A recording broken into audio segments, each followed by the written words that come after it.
We should explain that the look of Marius, how he looks old here. It's not really that much time has passed, but that he refers to it in his dialogue. He says, look what the stone's done to me.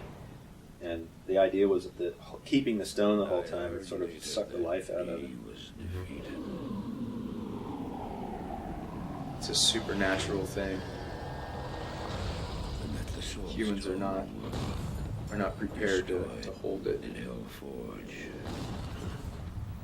And really, one part that got omitted that I kind of wish hadn't was the explanation of why he's in this place, which really seems to be sort of a weird, insane asylum, which really is what it is.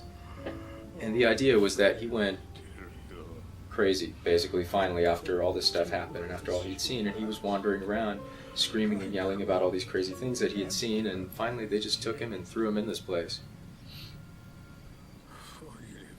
And he's been sitting here waiting for Tyrael to show up to rescue him. To take the stone. To take the stone off his hands and relieve him of this burden.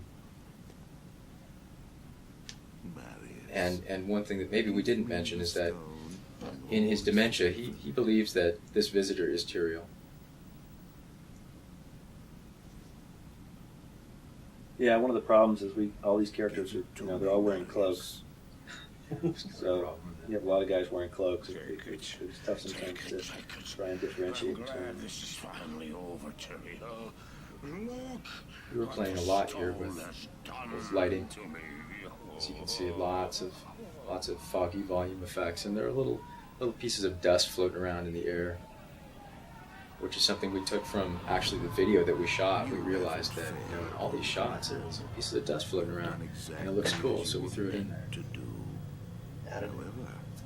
What you just saw there, when you see a glimpse of the old Tal Rasha, the demonic Tal Rasha, that was something that we sort of did at the very end, because after we had it all together, we didn't feel it was obvious enough who this guy was.